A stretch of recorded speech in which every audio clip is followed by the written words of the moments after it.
So we will first be hearing from Sierra Ryan at the county. She's going to give us a bit of an introduction, and then she'll talk about the past. And then we'll be hearing from Tim Carson, who's going to talk to us about the integrated regional water efforts that have been going on most recently and currently. And then we're going to close out this panel session by John Ricker, who's going to talk about the potential future. As we call it, it's a toolbox, not a silver bullet. I will say then we're going to go to the Q&A section. You have been abundant in filling out your white cards, okay? I can commit to you probably is that we're not going to get through all the cards. I will do my best. The Q&A folks will do their best, but you've been great in giving us tons and tons of questions. So with that, Sierra, you're up. All right. Thank you. Hello, everybody. I'm Sierra Ryan. I'm with the County of Santa Cruz. I'm also staffing both the Santa Margarita Groundwater Agency and the Santa Cruz Mid-County Groundwater Agency. Can you all hear me? No? Okay. I'll try to lean in a little more. So I'm really honored to introduce what is basically the last session of this three-part series that we've had. For those of you who can remember all the way back to January, we were talking about land use planning and how that helps inform water management. We talked in session 2 about the hydrogeology of the basin and how the water budget is what we are using as a tool to help us balance all the needs and understand who all the uses and users of water in the basin are. And now we're actually going to start talking about water planning, which is something that we haven't really gotten to yet in this series because there's so much background information. Water planning has actually been something that we've been doing for a long time in this basin, and I think as I get into it, you might be a little surprised how far this history goes back. But a lot of this was done before we faced the current challenges that we're facing now. Climate change is making this, the degree to which we need to start planning is magnified significantly because of that. Integrated regional water management planning is something that we've been focusing on in the last few years in this area, and that has been captured in our guiding principle number 14. If you remember our guiding principles, I'm not going to read the whole thing, but I'm just going to give you a little bit of a highlight. To support the SMGWA objectives and basin-wide water needs, the Santa Margarita Groundwater Agency will pursue an integrated water management approach for this basin. An integrated water management approach may rely on, but not be limited to, science-based decision-making, projects and methods to recover and restore the basin aquifers, and collective and individual groundwater use requirements to ensure that groundwater elevations are not depleted below minimum thresholds. So now with that, let's take a little journey back in time. I know, that sounded cooler than it actually is. Sorry, guys.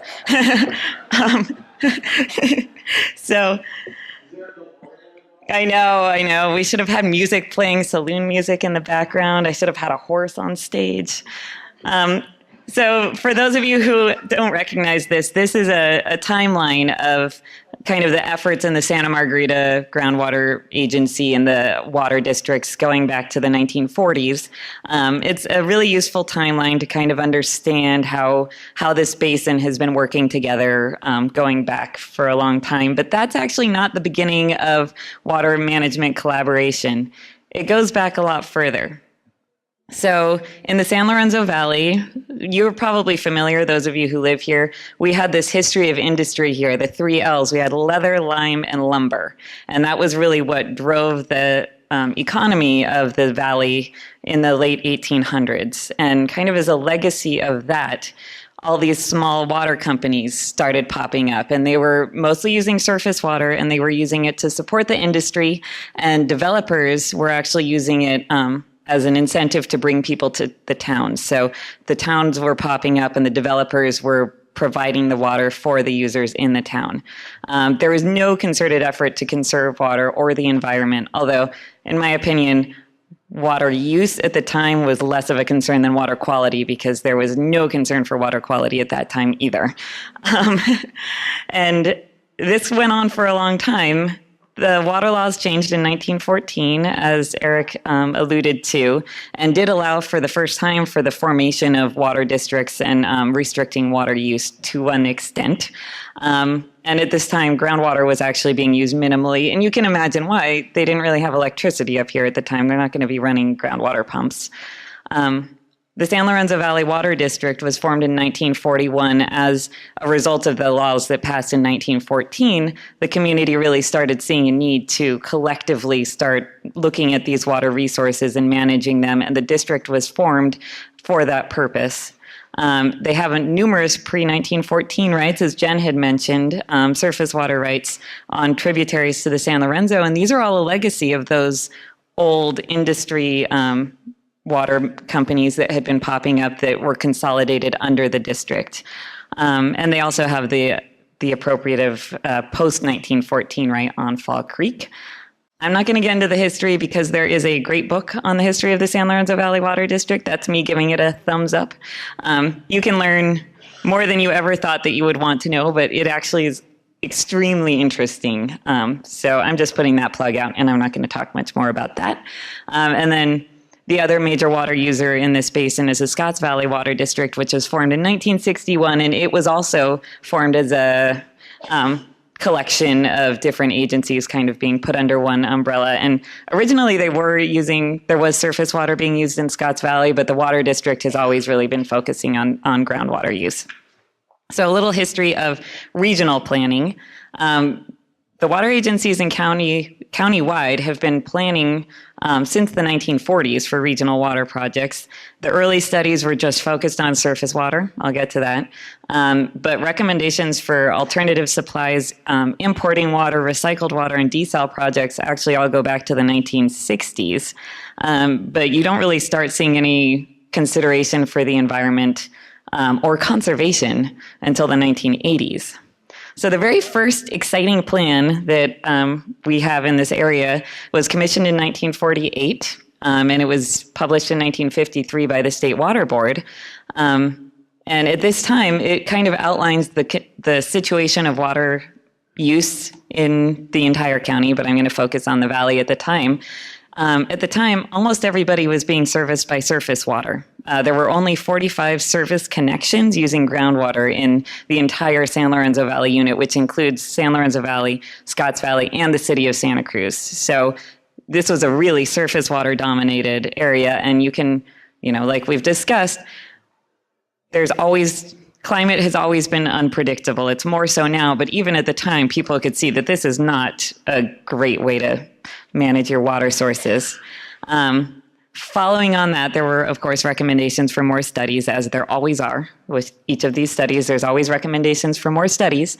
But they followed that up in 1957 with the first water supply master plan, which focused really on surface water. That was kind of the primary thing. So this is a really interesting map. This is from that report from 1957 showing all the different surface water reservoirs that they recommended building in Santa Cruz County. And look at this one down in Scotts Creek, 10,000 acre feet. Look, they just wanted to dam that entire area. So that was kind of how this all started. In 1968, there was a water master plan that was developed for the entire county to looking at growth out to 2020. And it's really fun now that we're pretty much at 2020, looking back on how things have changed. So this plan had a massive increase in population expected, and they planned for that under a circumstance where nobody conserved any water at all. So people are still using water like it's 1968, only there's a lot more people. Some of the suggestions included bringing in 17,000 acre feet a year from the San Felipe Canal, which is part of the Central Valley Project, to take care of the Pajaro area, 17,000 acre feet a year for wastewater reclamation for Santa Cruz, and they also recommended desal at the time as a technology that was experimental but a potential user by 2020. They don't recommend water use efficiency, and they don't care about the fish. This is their estimate of the population.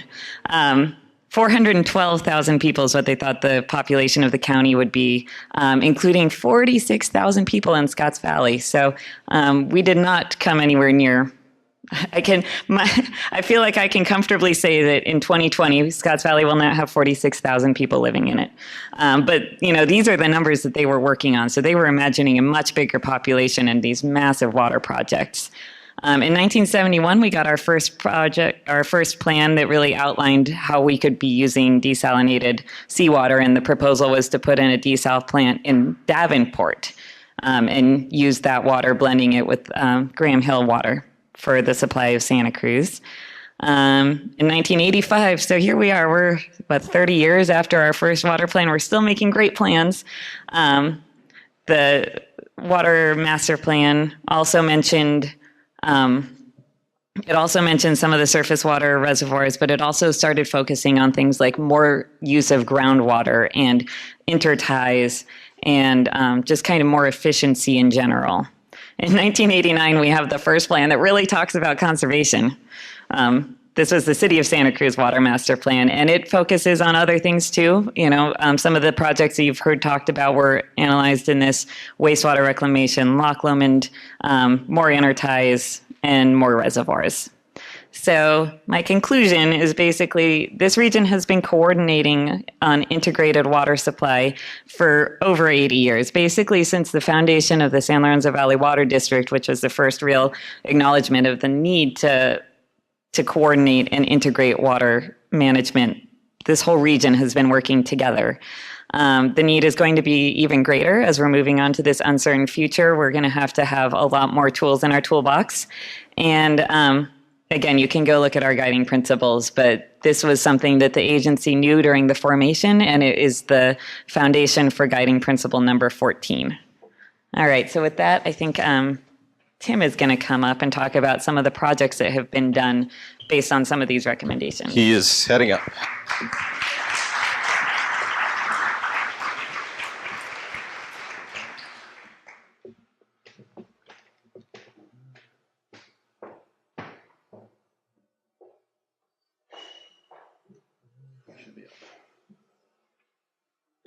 Great. All right. Well, thank you, Sarah, for the great overview. And hello, everybody. I'm Tim Carson. I'm with the Regional Water Management Foundation. We are actually a foundation within a foundation, as we're a part of the Community Foundation of Santa Cruz County. So they've been around since the early 80s. We were formed in 2007 to support the Integrated Regional Water Management Program. And to a point that Bruce Daniels made earlier, Santa Cruz, as many of you know, does not import water into the region. And so I think the Community Foundation's willingness to get involved with this was really recognition that ensuring a long-term sustainable water supply for the region is really key to keeping this a vibrant place to live. So I'm going to give you a brief overview of the IRWM program itself and then talk about some of the specific studies and projects that have been completed. And I will preface it that this is going to be at a very high level, but what I hope is that you get a sense of the range of projects that have been done through this program. So a little bit of background on IRWM itself. This is a statewide program. It was started back in 2002, and the intent was to promote and to incentivize through grants regional water supply, water resource, really comprehensive water resource planning. And although it's a state program, the emphasis is on promoting locally driven plans, and that is really based upon the notion that local water resource and resource protection agencies, as well as the community members themselves, stakeholders, are in the best position to be able to know the challenges facing the community and really are best suited to identify what those priorities and objectives should be, and to help to develop some of the specific strategies and projects to address them. So the Santa Cruz region has been active since the mid-2000s. Additional partners have been added along the way, but at this point, all of the public water supply and wastewater utilities are involved: the county, the 4 municipalities, the Resource Conservation District. And so this graphic shows the public agencies that are involved, but there's a much longer list of non-governmental organizations that are involved. And there's opportunities, there has been opportunities throughout the program for public involvement. It's not just about water supply or drinking water. It also includes water quality, flood and stormwater management, watershed enhancement and restoration projects.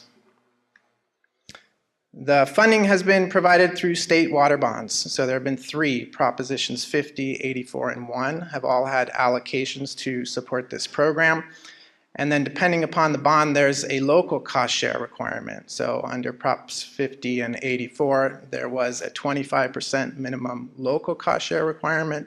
With Proposition 1, that increased to a 50% local match on any project that was being funded. So the program is overseen by the Department of Water Resources. The initial grant to the Santa Cruz region was actually from the State Water Board. So there was a $12.5 million grant back in 2008 that provided funding for many of the projects that I'm going to talk about today. The foundation was created around that time, and it was created specifically to support the program by providing the grant administration and to provide coordination on the effort. So the funding itself is awarded through a competitive grant cycle. This is what the region looks like. So you can see each of the dots on there represents a project that's been completed through this funding program. So again, water supply, water quality, flood and stormwater management projects. And then you'll see lots of green dots, watershed restoration projects. In total, there have been about 80 projects done through this program. There have been more than 50 that have been watershed restoration programs. And I think that reflects not only the importance that the community places on them, but just the reality that often those individual projects don't cost as much as some of the others that we've done. And so using the funding available, the Resource Conservation District has been able to implement more of those. I have highlighted the Santa Margarita Basin there in orange, and you can see there are a number of projects that have been done within the basin, and I'm going to give you some information about some of those specific projects. So there have been several technical studies done. Early on, there were studies looking at the use of groundwater and surface water management, how those two can be managed in a complementary way.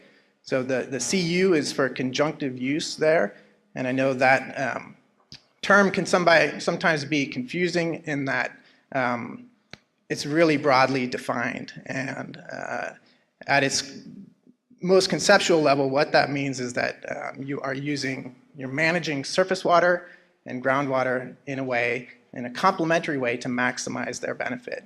And I think sometimes people jump to a specific project that's associated with that they do like or don't like, but the intent of these initial studies was really to assess what are the options here in terms of managing those two resources together.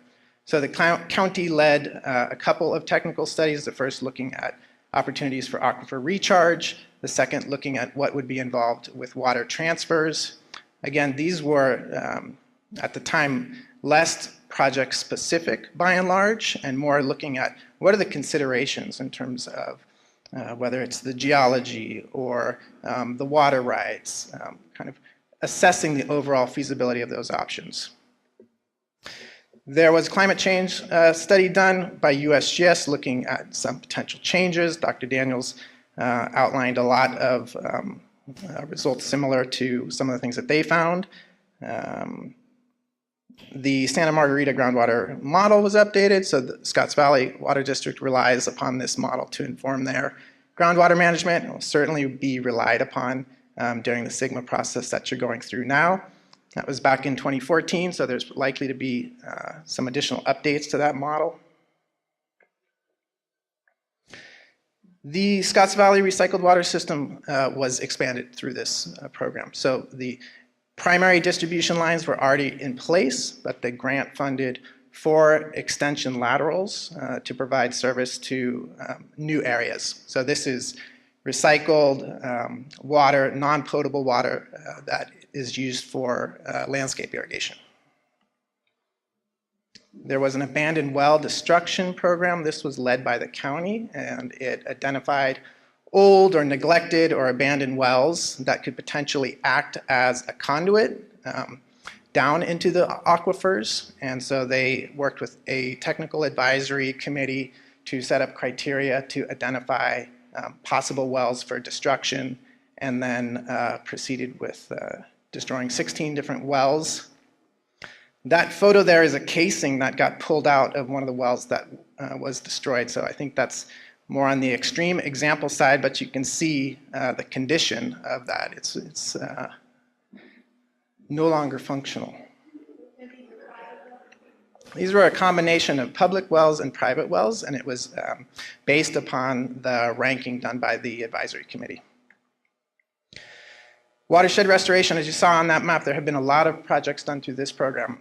We have a fantastic resource conservation district, and so they have a very effective integrated watershed restoration program. Again, this uses a technical advisory committee to identify potential projects, assist with the designs.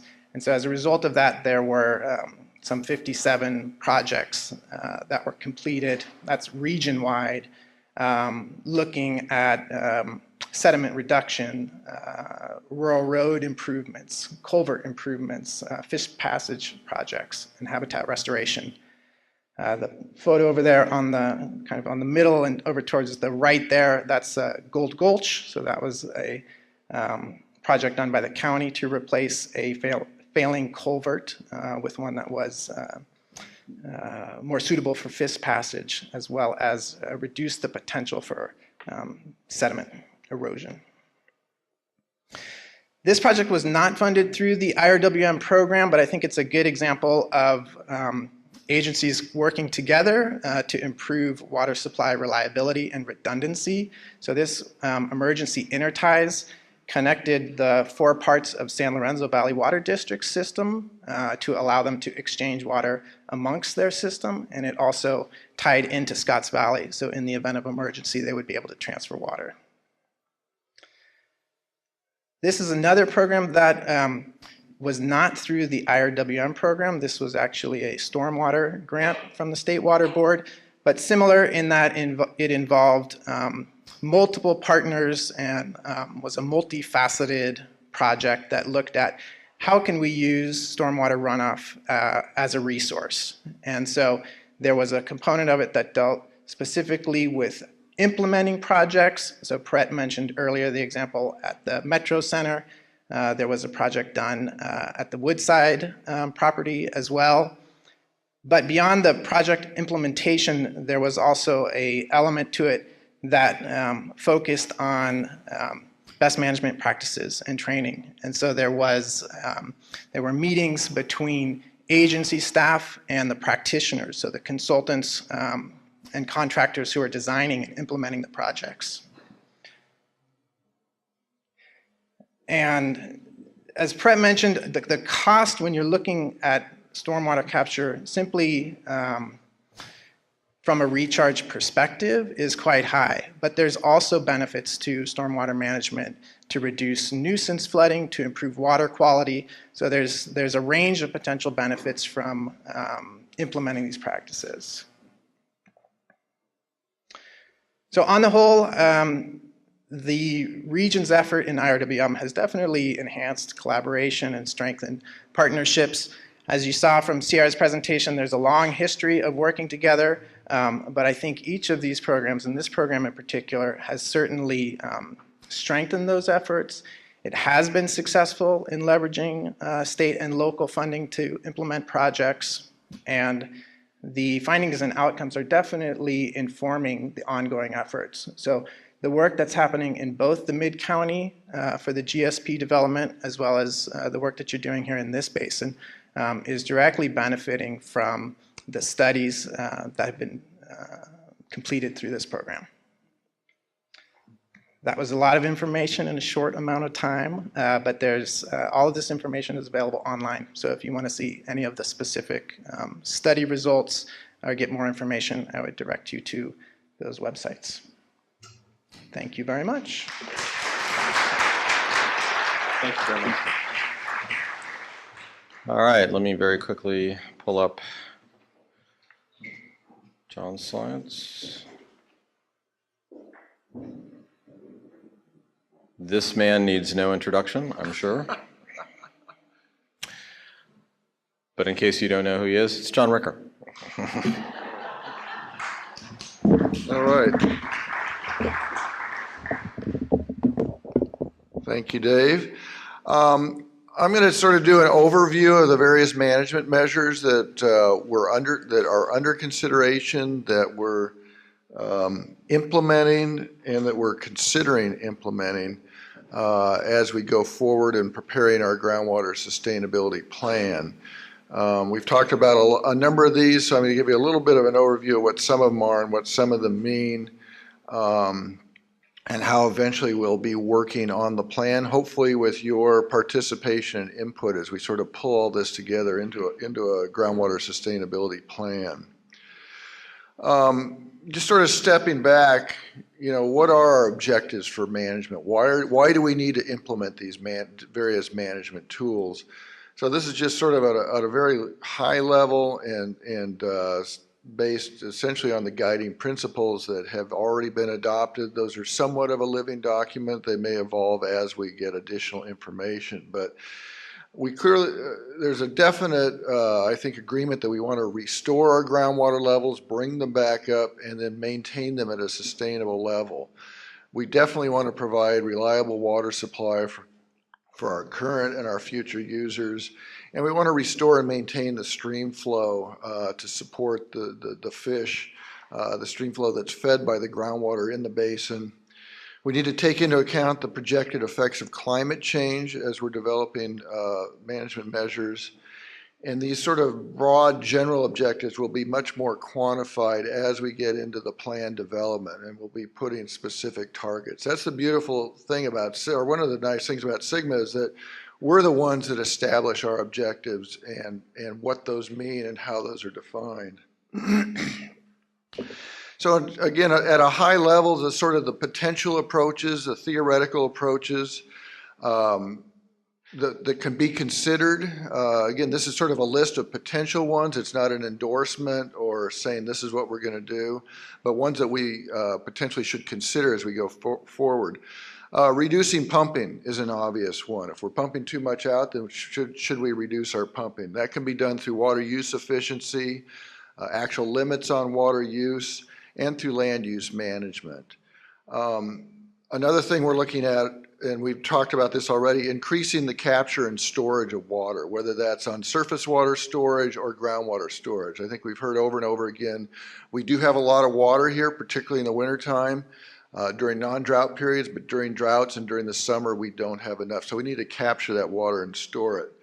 Redistributing groundwater pumping is another option. If we have too many wells in one place, we're going to draw the groundwater down in that location. Other parts of the basin may be able to sustain some additional pumping without adverse impact. So that's another thing that we would potentially look at. And then this idea of new water, developing additional sources of water.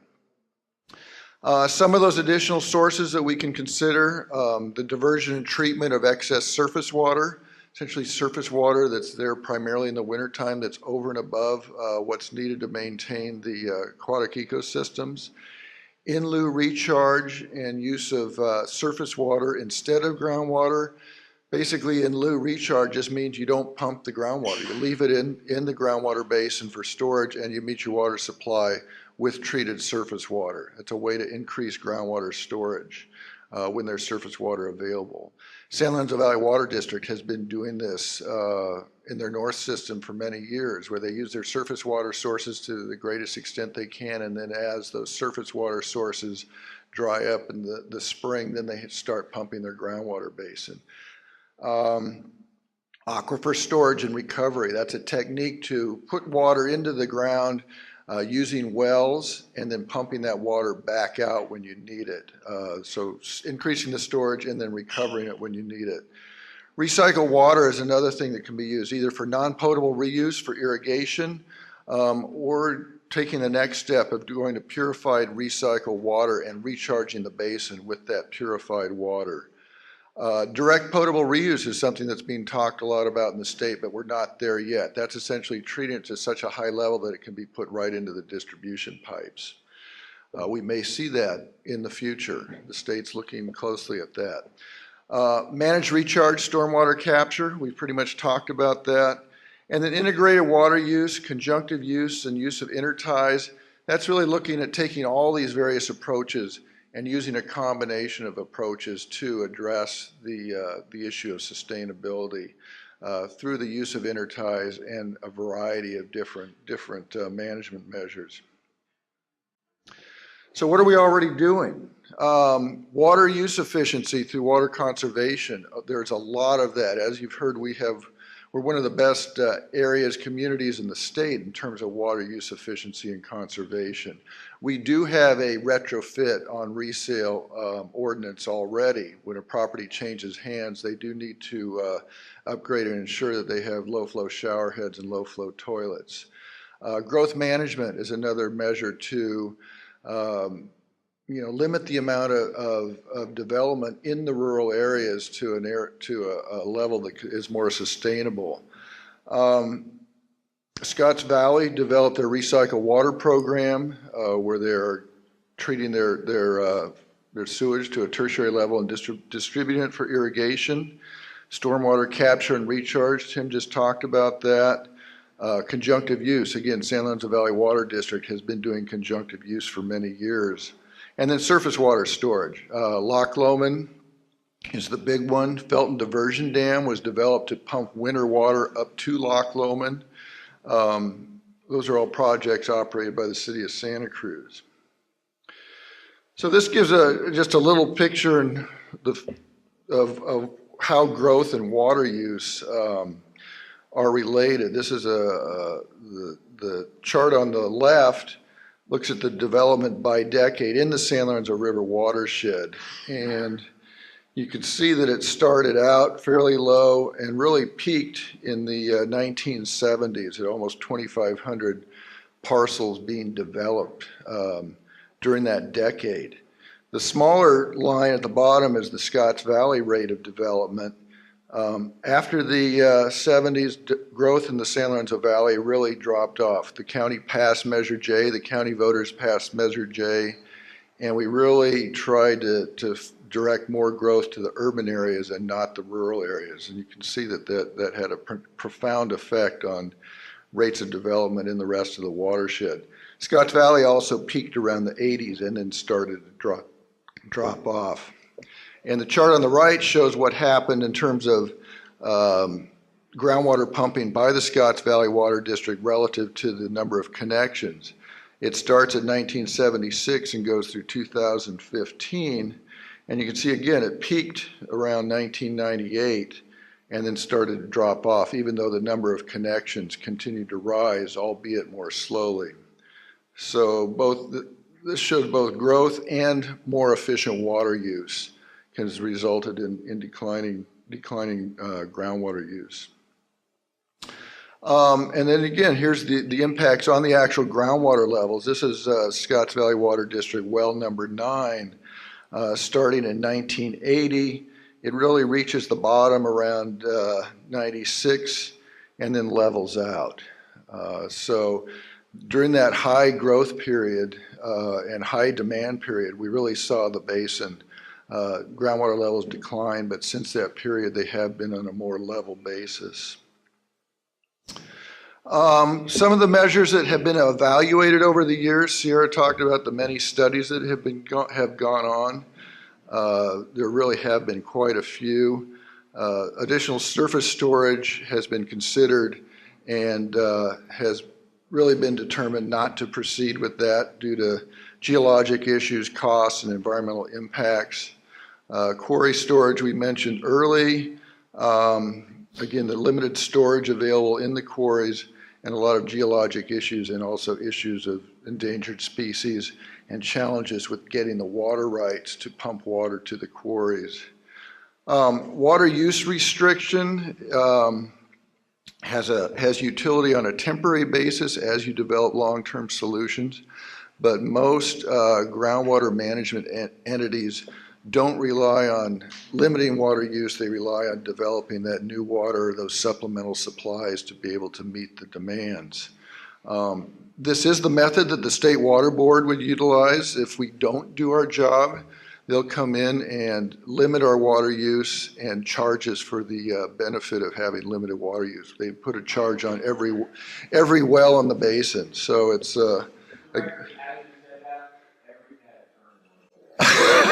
And Eric's nodding his head, so I'm not making it up. So I want to talk a little bit about the projects that are currently being considered and being evaluated. These are actually being done by agencies that are members of the Groundwater Sustainability Agency, but they're being done by those agencies, not so much as a part of the groundwater program, but they were already started before we had a groundwater program. But certainly as we develop our plan, we'll be taking into account all these various options. In lieu recharge is being considered by San Lorenzo Valley Water District and Santa Cruz City.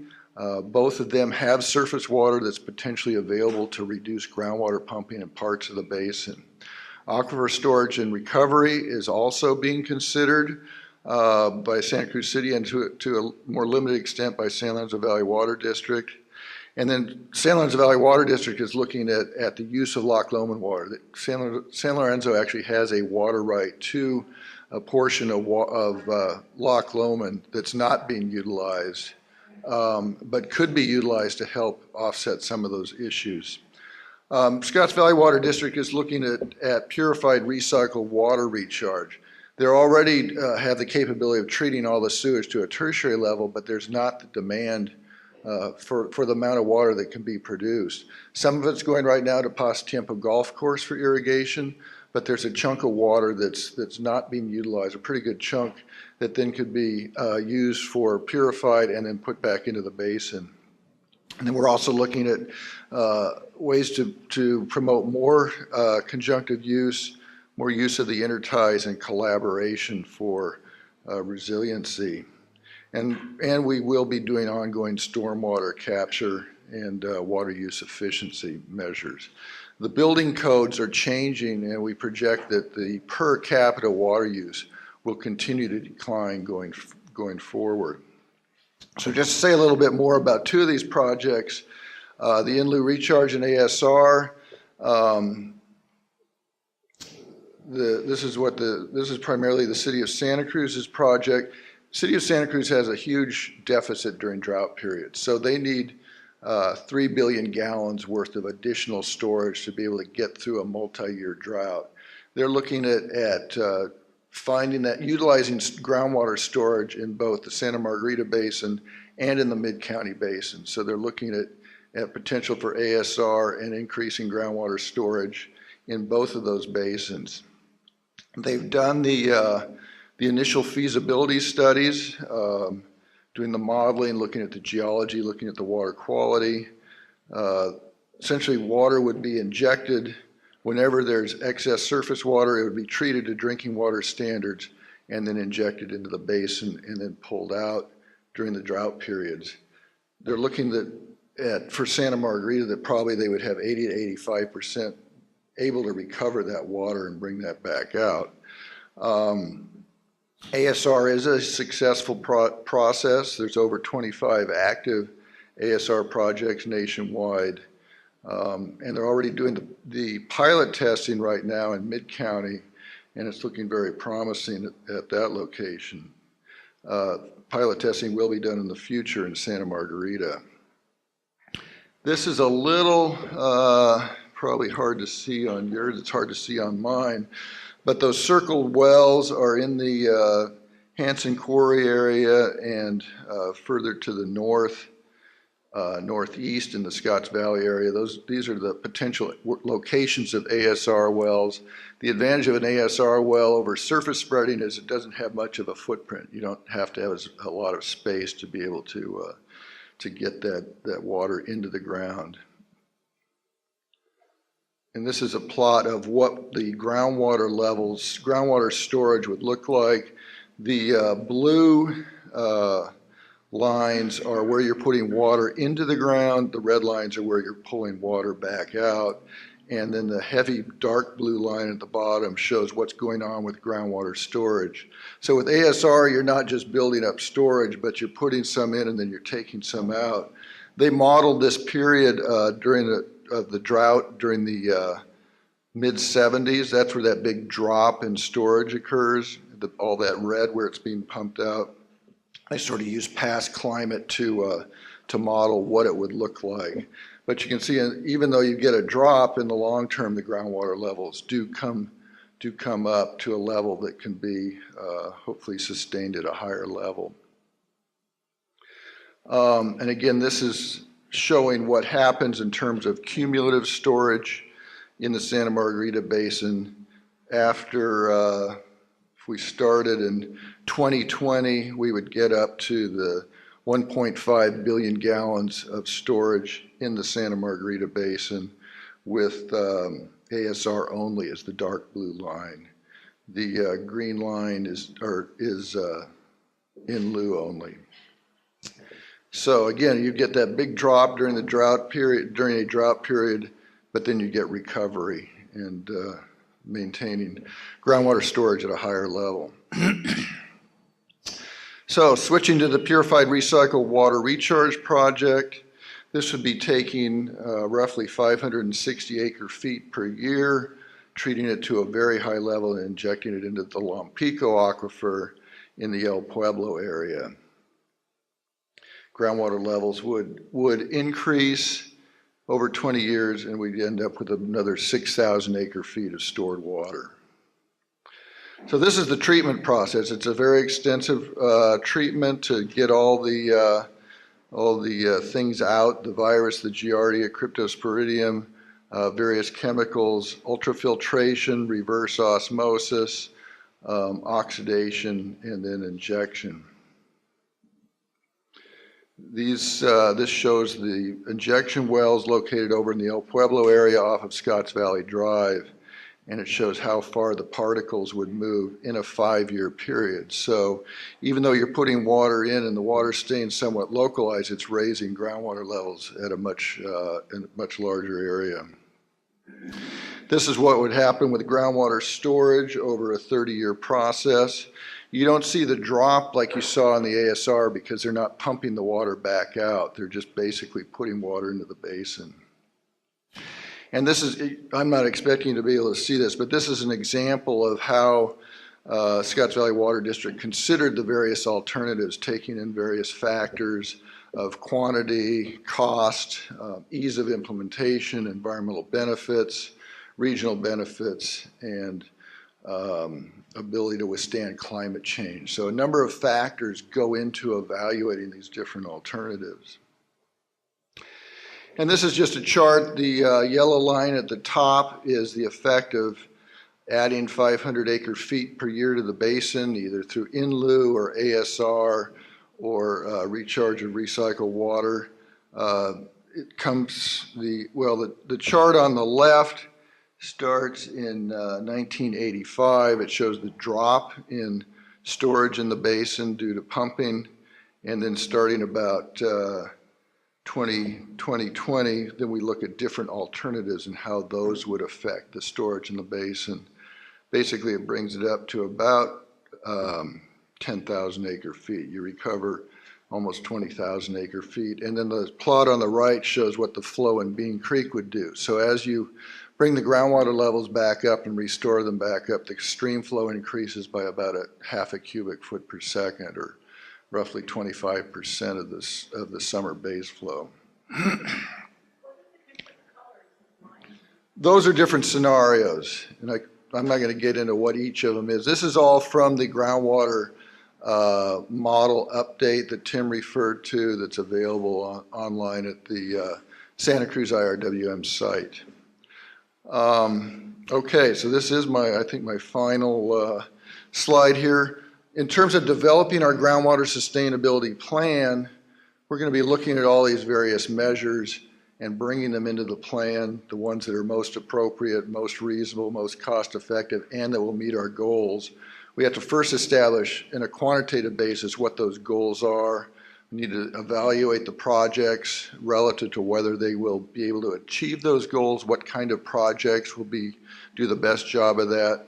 Looking at costs, energy, environmental factors to determine the most feasible projects, implement those projects, monitor their effectiveness, and then refine or implement additional measures as needed. So We encourage you all to follow and participate in the process as we go forward, getting more specific, clarifying the objectives for our community, and then picking out our projects. So that's the website. You probably already know that since you've been to 3 of these things, but stay tuned, and we will expect to be having more of these public meetings as we go forward developing the plan. Thank you. All right, let's have a hand for John and for Sarah and Tim as well.